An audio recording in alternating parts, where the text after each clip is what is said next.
Bismillahirrahmanirrahim. Assalamualaikum warahmatullahi wabarakatuh. Izin perkenalkan, saya atas nama Grenada Ampun Ratu Tria dengan NIM 2022-05074 dari Prodi S1 Keperawatan Nurse kelas 1B Institut Ilmu Kesehatan Pelamonia. Pada video ini saya akan menjelaskan sedikit tentang reproduksi manusia perempuan dan laki-laki. Yang pertama, saya akan membahas terlebih dahulu tentang sistem reproduksi wanita eksternal. Yang pertama ada labia mayora, salah satu organ reproduksi wanita sebagai bibir besar karena berfungsi untuk melindungi organ luar lainnya. Pada masa puber ini, area kulit di labia mayora akan tumbuh bulu atau rambut yang juga mengandung kelenjar penghasil minyak. Yang kedua ada labia minora atau bibir kecil yang merupakan alat reproduksi wanita yang mempunyai berbagai ukuran. Letaknya tepat di dalam labia mayora. Yang kedua ada labia minora, bibir kecil merupakan alat reproduksi wanita yang mempunyai berbagai ukuran. Letaknya tepat di dalam labia mayora, mengelilingi bukaan ke vagina dan uretra atau saluran pembawa urin. Dan juga kulitnya sangat halus dan mudah teriritasi dan bengkak.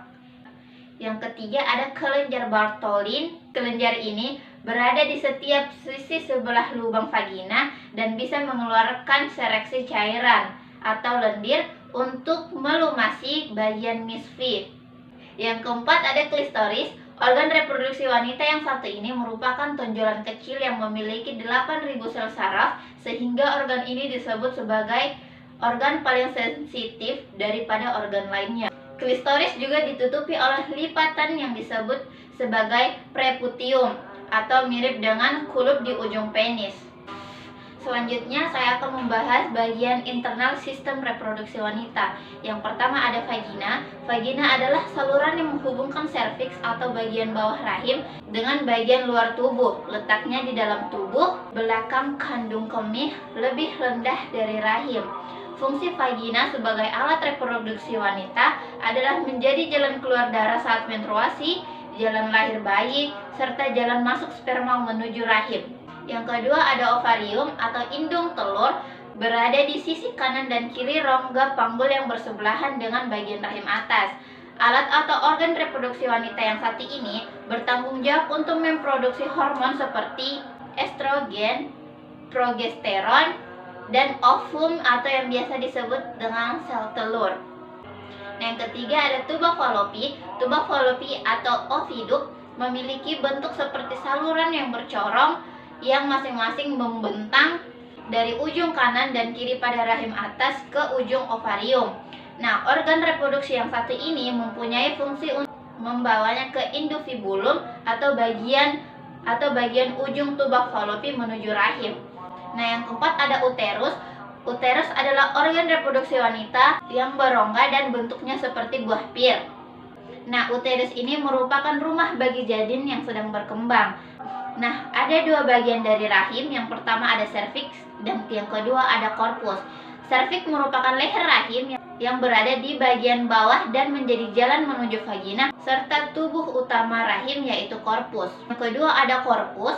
Korpus adalah area fleksibel karena bisa mengembang sesuai perkembangan bayi. Ini juga merupakan saluran untuk darah menstruasi dan sperma. 5 ada leher rahim atau serviks, adalah organ yang berbentuk silinder atau tabung yang menghubungkan vagina dengan rahim. Nah, serviks terdiri dari dua bagian yaitu extracervix atau dinding luar leher rahim dan endocervix atau bagian dalam leher rahim. Serviks memproduksi lendir yang akan berubah selama siklus menstruasi. Perubahan tekstur lendir serviks bertujuan untuk mencegah atau membantu terjadinya kehamilan. Nah, selanjutnya saya akan membahas tentang sistem reproduksi pria secara eksternal. Yang pertama ada penis.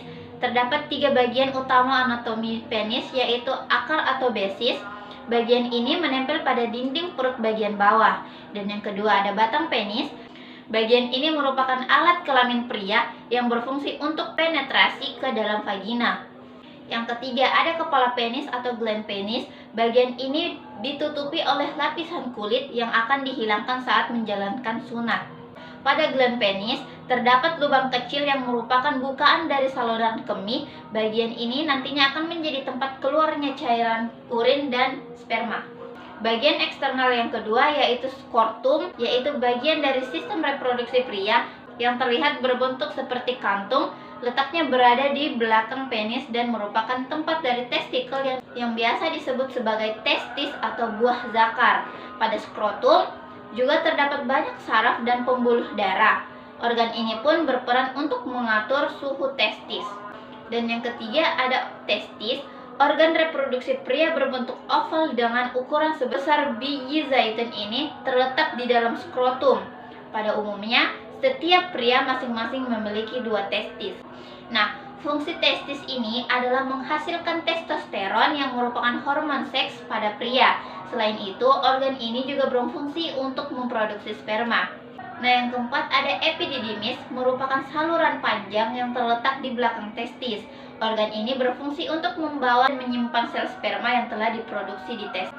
Nah, selain itu, epididymis juga merupakan organ reproduksi pria yang berfungsi dalam mematangkan sperma yang dibentuk oleh testis. Setelah matang, sperma baru dapat melakukan tugasnya dalam membuahi sel telur. Selanjutnya saya akan membahas sistem reproduksi secara internal.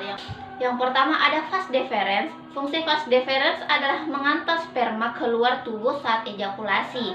Organ reproduksi pria ini adalah saluran panjang dan tebal mulai dari epididymis hingga ke rongga panggul. Yang kedua ada vesicula seminalis, yaitu organ reproduksi laki-laki yang berbentuk kantung dan menempel pada vas deferens di area dekat bagian dasar kandung kemih.